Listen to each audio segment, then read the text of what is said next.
I'm Dextra Frankel. I was gallery director from 1964 to 1990. And Mike McGee, of course, came in following my whole time here. Jerry Samuelson was the first gallery director, and he had shows in a variety of classrooms. It was kind of like a traveling exhibit. And then he invited me to be gallery director. And so that's what I did. I think probably I curated and designed at least 100 exhibits over the years, and of varying sizes. Some were great fun to do, others were challenging. Mainly I was working with students and training them so they could work in museums and not have to bluff, but be able to know everything and go in and be useful and helpful. Interestingly enough, about 2 weeks ago, I had not a graduate student of mine, but an MFA student from the department call me from Morocco. And he was doing his first exhibit there, not of his work, but other works.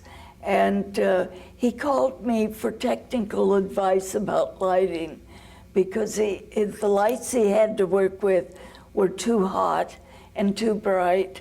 And so it was interesting to be asked, and I gave him 3 different ways of working with the process. Exhibits were varied. I wanted to make sure that whatever was being taught in the department, that I would at least cover, so that students from an area could come in and see, like weaving. Lenore Tawney, a New York weaver. I had her only show on the West Coast. There were 6,000 people who came in over a 3-week period. It's a lot of people, a lot of students and teachers. And so I felt good about that. With Santos, that was a very challenging exhibit of finding the Spanish colonial works and the Santos done by Santeros, particularly from New Mexico. And so I went to New Mexico and went to the Folk Art Museum and worked with the Spanish colonial curator there. And then I went to Taos and looked at Larry Frank's collection of Santos. In the beginning, he said, you can take whatever you want. And his collection was vast. In the end, he started making demands like, if you will only show my collection, then you can have it. Otherwise, you can only select 3 pieces from my collection to show with the others. So that's what I did. The Spanish colonial curator authenticated all the work for me, and I had to talk her into it because it was only a 5-week exhibit, and she was used to working on year exhibit or longer. And but we became friends. I think additionally, working with the students who would do the spackling, sanding, painting, etc., handling the art, being a docent, working with every aspect of each exhibit. But with Santos, we started, instead of using the movable walls, we used the movable walls as structure internally with drywall over them. So we were able to have curves, have a pool. We had, let's see, I think 3 altars. One was a very big altar, because at one point I thought, well, perhaps we'll even have a ceremony here. The collection was a comparative collection, and then the big altar in the rear of the exhibit was done by one Santero. So all of the crucifixes, I think there were 3 crucifixes and a number of small santos below, were all done by the same person, which probably was in the 19th century, 18th, 19th century. Most of the other exhibits, I would spackle and sand also and do lighting. So it was really a hands-on thing, but I wanted it to be hands-on for students so that they would have the knowledge of what to do. And even in scrubbing the floor, only the students scrubbed the floor. My feeling was that we are not a museum. However, we are in the middle of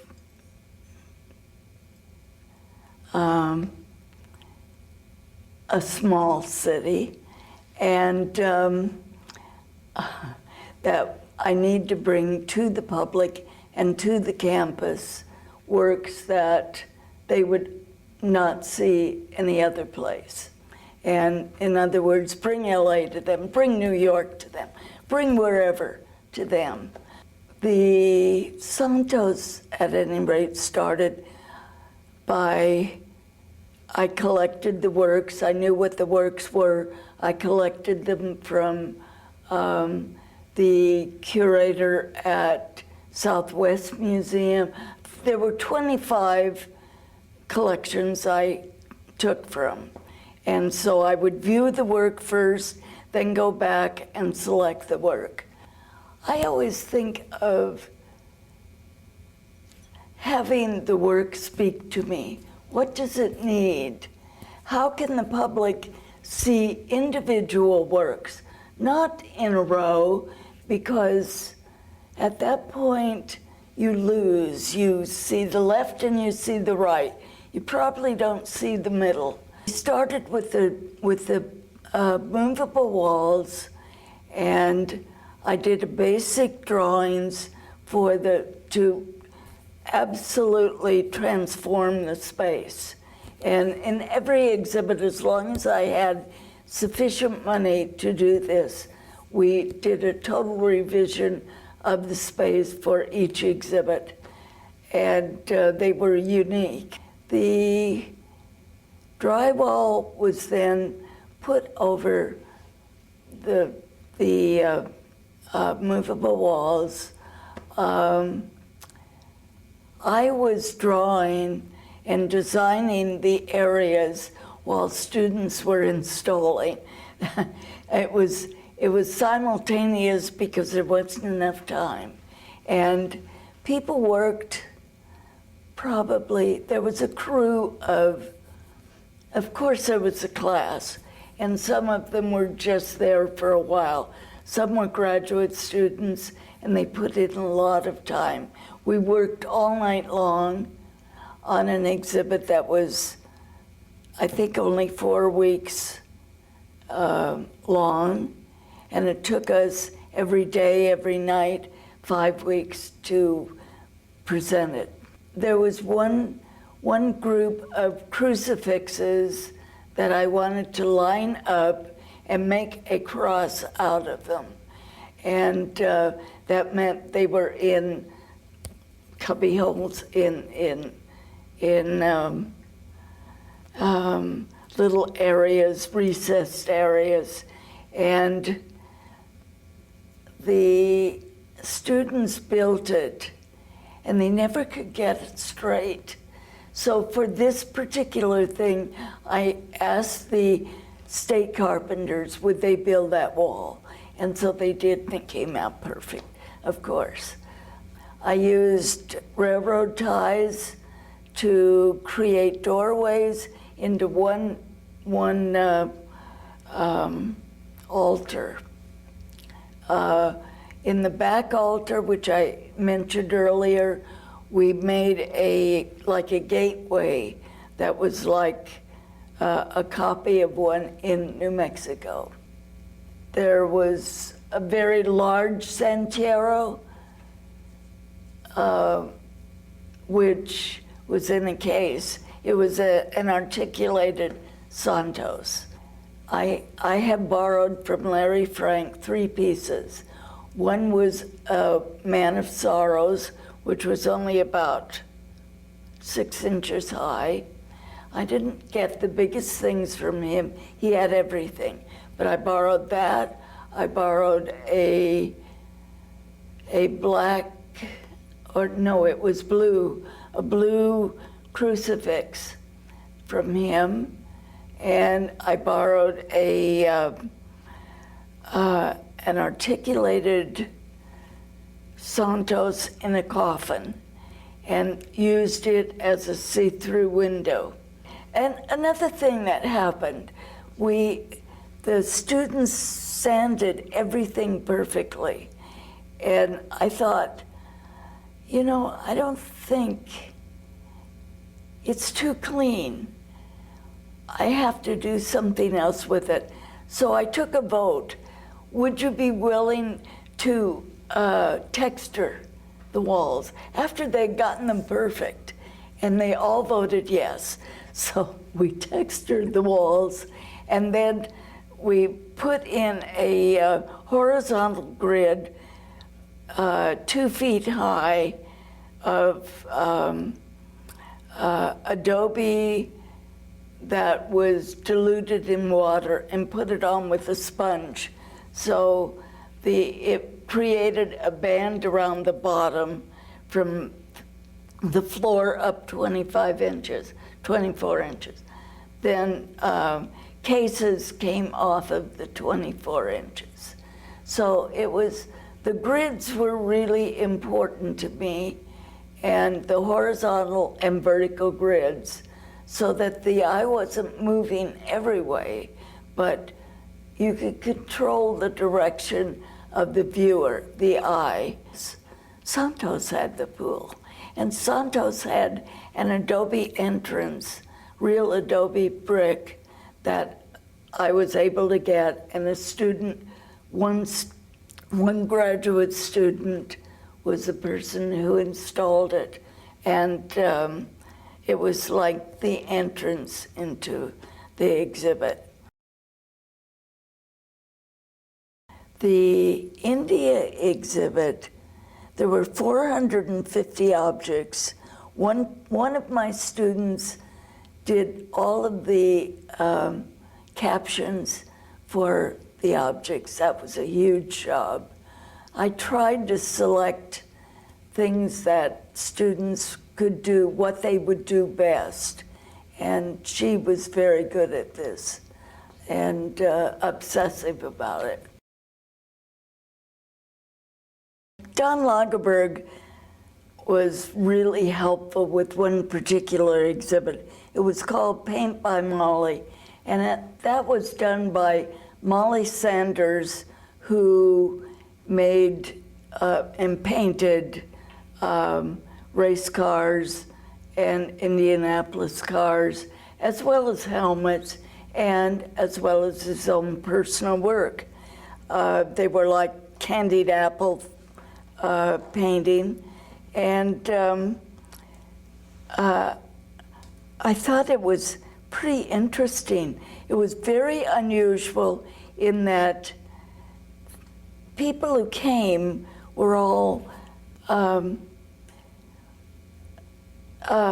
owners of these vehicles or painters of the vehicles. It was only a 3-week show because they couldn't allow their work to be on exhibit any longer than that.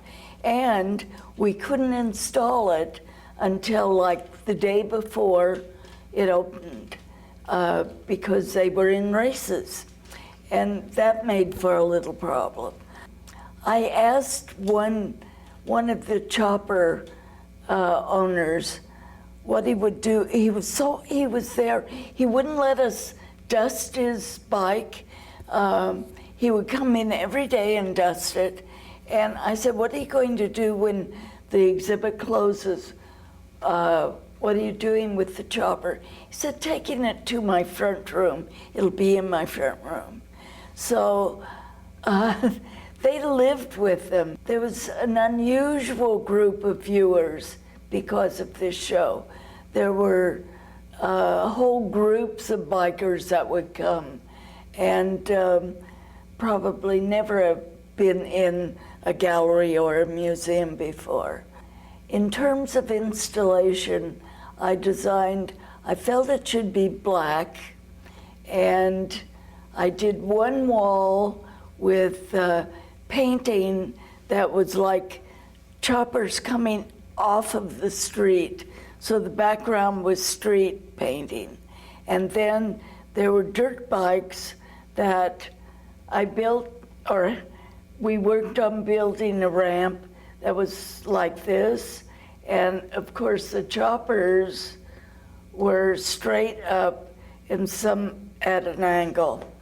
A special case for the helmets, and that was one straight case, narrow. Well, we had an Indianapolis car that in order for it to stop, it had a parachute in the back to help it cut down its speed. The whole exhibit was very unusual, and it had Molly's paintings in it as well. I think it was terrific. Don loved it.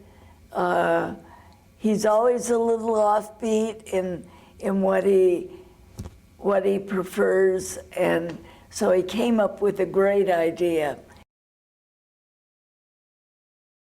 Another exhibit was Judy Chicago. Now, Judy Chicago had been Judy Garowitz, and we did have the exhibit where her name was changed to Judy Chicago because she didn't want a male-dominated name. And so she selected the state from which she came. I had, I think, 3 exhibits in the end by Judy. The very first one was an exhibit by John Wagaman, and this was in 1964, and it was on the 2nd level of the Commons building. It was an exhibit of photographs, and I asked John Wagaman, could I include some of the artist's objects, which he said with trepidation, yes. He thought I was going to put them with the photographs, which I didn't. Well, Judy had a game about the size square with like aluminum pieces, kind of like chess, but not chess. Anyway, that was the first time I met Judy, and the first time I ever showed her work, and only one piece of her work. There were other great people in there, like Billy L. Bengston, Craig Kaufman. Anyway, that was the exhibit. The second exhibit was of pyrotechnic. One was in the back lot at the university. It was a 200 linear foot of smoke. And it was soft smoke, it was pink, and the wind wasn't right. The wind came down and blew it away, so that was not too memorable. But the second exhibit was totally memorable. At this time, Don Shields was president at the university, a really terrific guy. And because students had taken over the buildings, they had put pianos against the doors of the music building.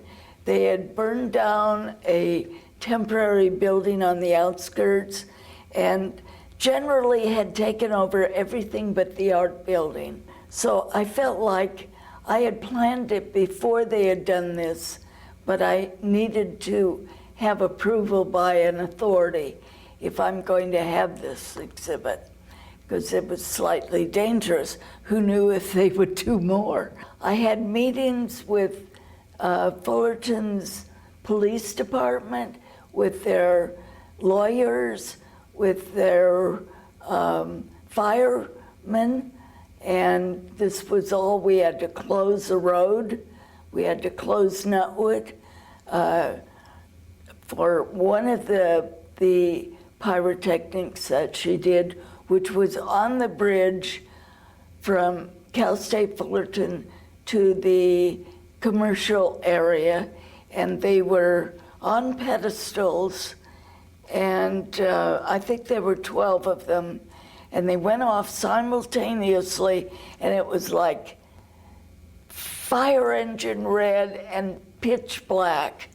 And I was there with papers saying it was non-toxic, which it was non-toxic.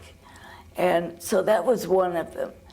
The concentric circle one, the bridge one, and now the third one was getting cans of smoke like the fire department uses that covers one city block with smoke, and have an artist on the roof of all of the buildings but the art building, and they were set off simultaneously at 10 a.m. on a weekday. So we wanted it so the smoke would come down in the quad and students could live vicariously by burning the buildings, but they weren't burning. It was just a humongous amount of smoke.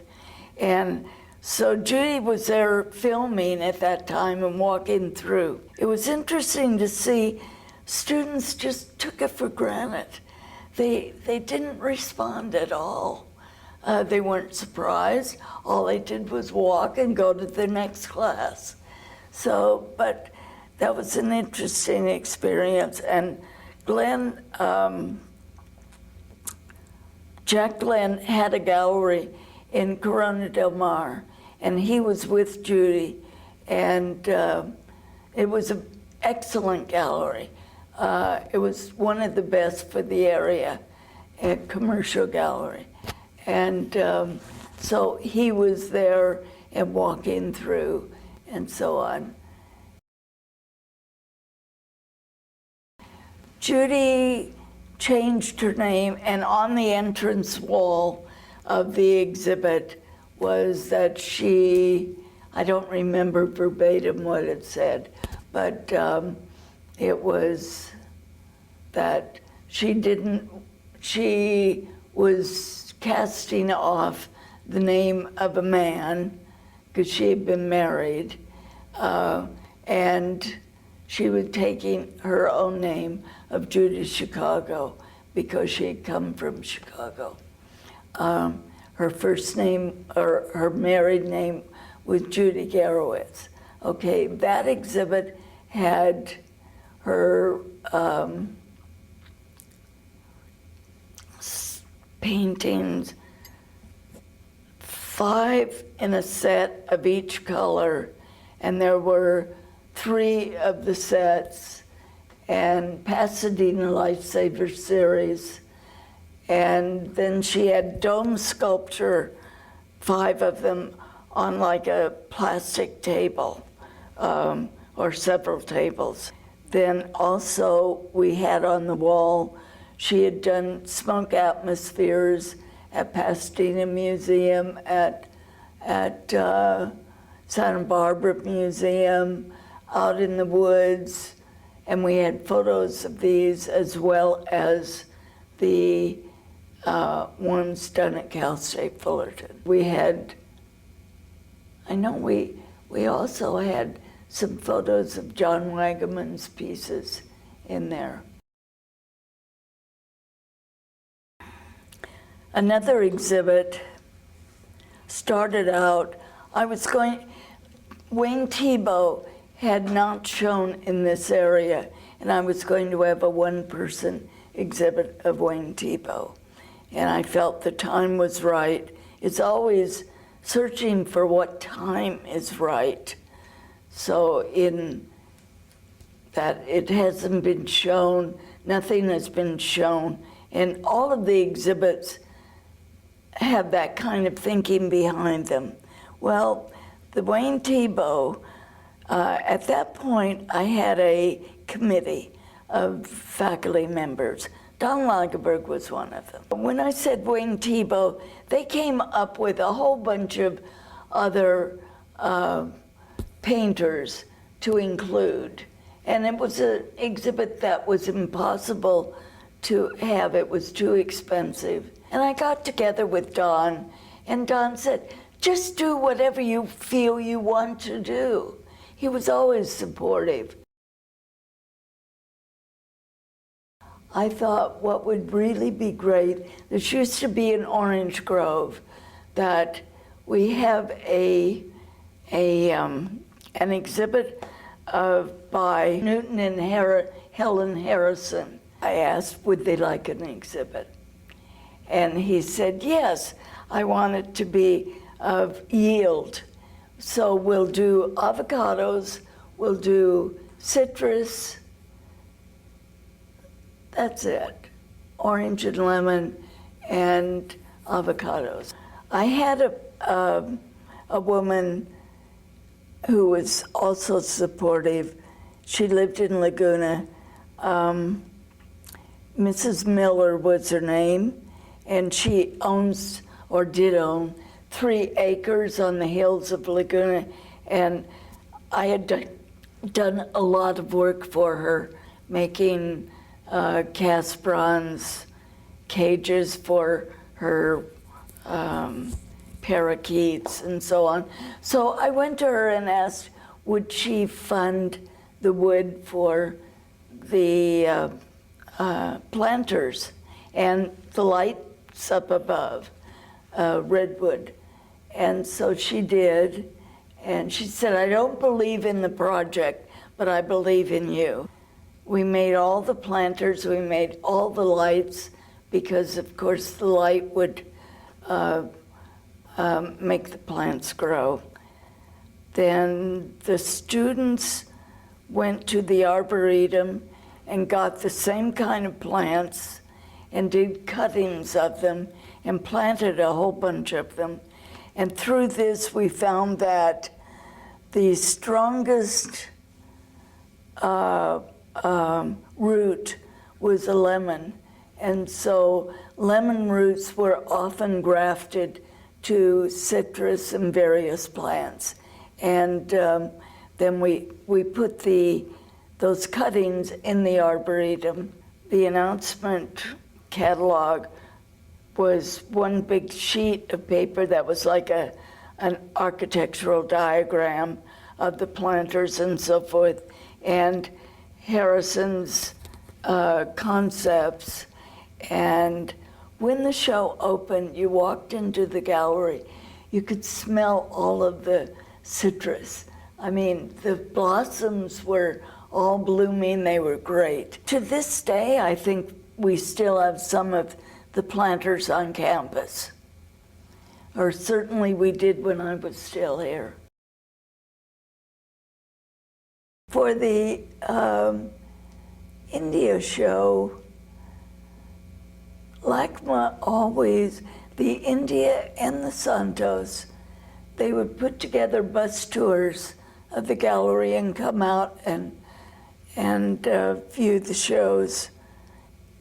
They were recognized as being pretty avant-garde, I guess. and unusual. John McLaughlin was a friend, a painter, hard-edge painter, and lived in Laguna. I went down to his house to look at paintings, and he had them in slots in his garage, and many of them were damaged because he'd just push them in, and he would paint them, and they were so pure that they couldn't take this damage. At any rate, I told him I wanted to have an exhibit of his work, and he said, sure, and so I decided I could either show them as they should be shown, which is like one on a wall, or I could do wall-to-wall paintings, so one had an opportunity of seeing many of his paintings. Well, I opted for that. I mentioned that, like for Lenore Tawney, in 3 weeks there were 6,000 people. I had a jewelry show, it was about the same. But for McLaughlin, in a 3-week showing, I think there were only about 300 people. And those were all, they had come back several times. It was really a painting exhibit for painters. 3 months after that, he died. So I was glad that I'd made the choice of many paintings rather than a few. I didn't exhibit at the Pavilion Gallery, Newport Harbor Art Museum. Before Newport Museum, they were at the Pavilion. And I was invited to curate an exhibit there. And I curated it, and I invited Jerry Rothman to design the props for the installation. And he did tar paper, and I think, I want to say burlap, but it wasn't burlap.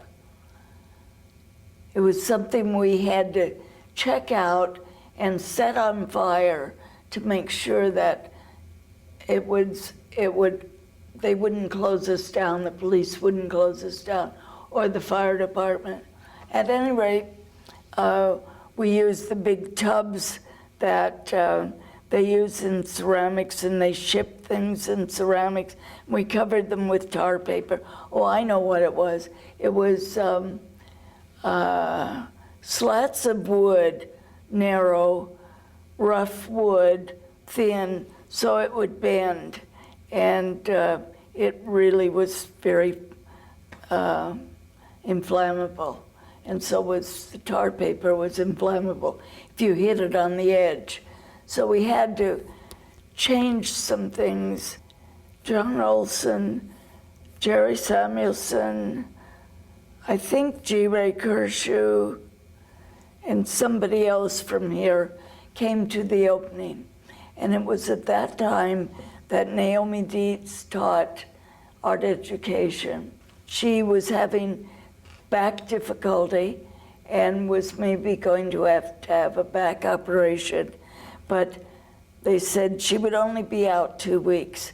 And John Olson asked if I would come and take her place for 2 weeks. And I said, sure.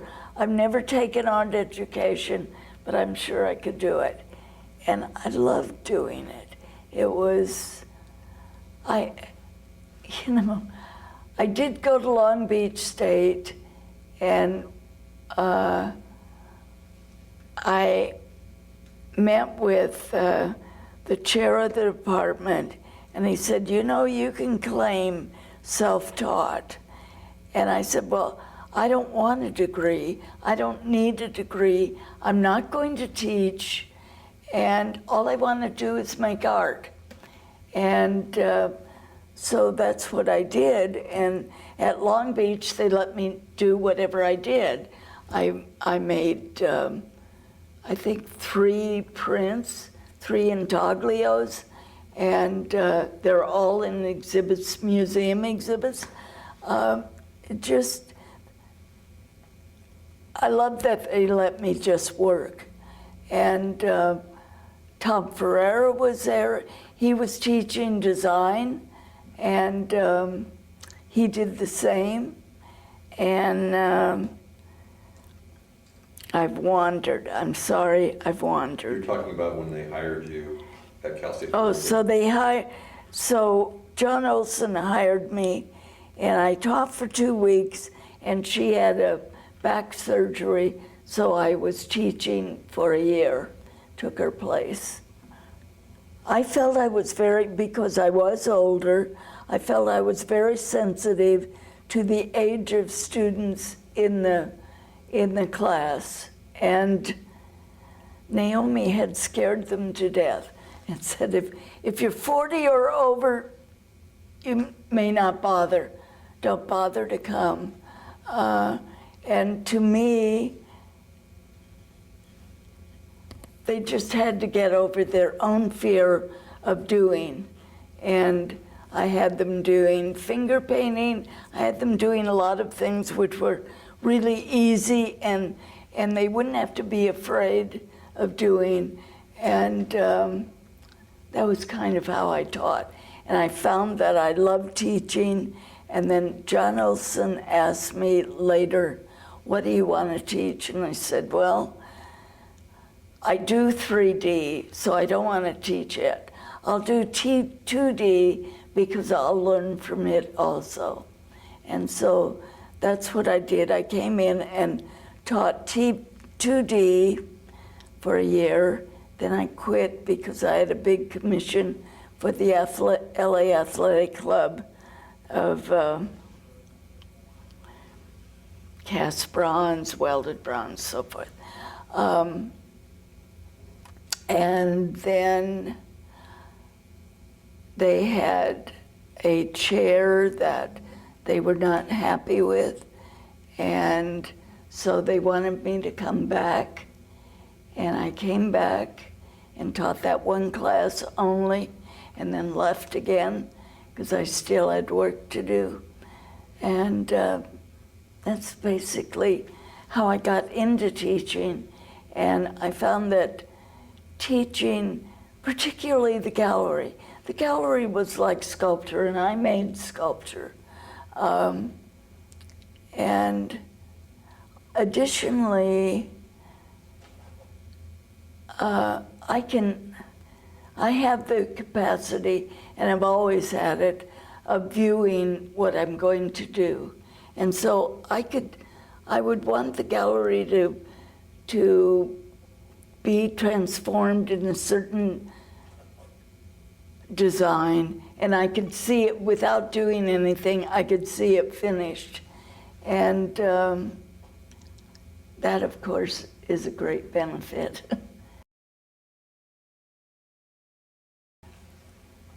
I understand that a show for Beatrice Wood is going to be in a number of different venues. And I knew Beatrice for years. And I used to go to Ojai, to her studio, and she would invite me out for lunch. And she would be potting, and then she would have all these silver bracelets all the way up her arms. I never understood how she could pot with all this jewelry on.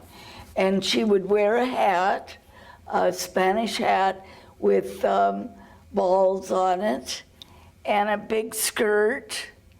And then she would excuse herself and come back in with a sari on. So she really was a fashion plate and quite unusual woman. She moved in another area in Ojai, and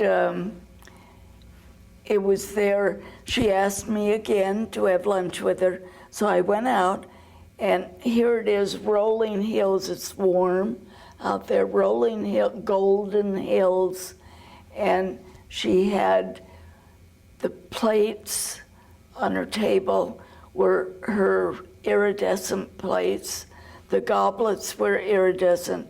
There was a dish that was about this big with a nude woman holding it up, or two nude women, and there was ice in it. It was beautiful. I don't know what I ate, but the setting was fantastic. For her 90th birthday, I did an exhibit of her work.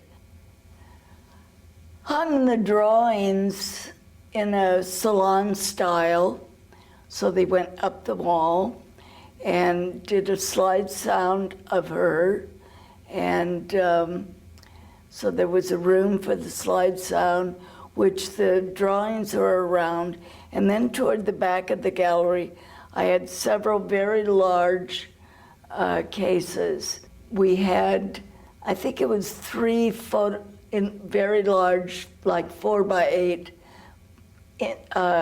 feet, photographs of her in various garments, and I used the same galvanized around the photographs. Garth Clark decided to have a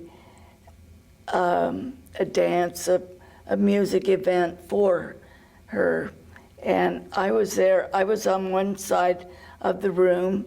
It was by the old Otis gallery.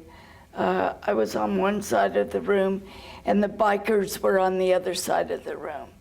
And the bikers would come over and visit with me, and I was with very straight people. And then some bikers brought her out on a big dais into the ballroom, and I'm sure she loved it. You know, that was the kind of thing she loved.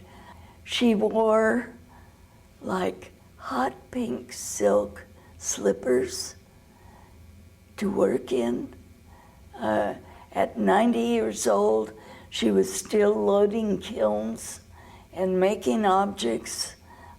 Remarkable woman. I had letters from her where she would be in New York and talk about going to the Modern and what she had seen there and what a revelation it was to her. And I wasn't, she also put me in her book, in one of her books, which was nice. She had unusual woman, unique. We'll end with unique.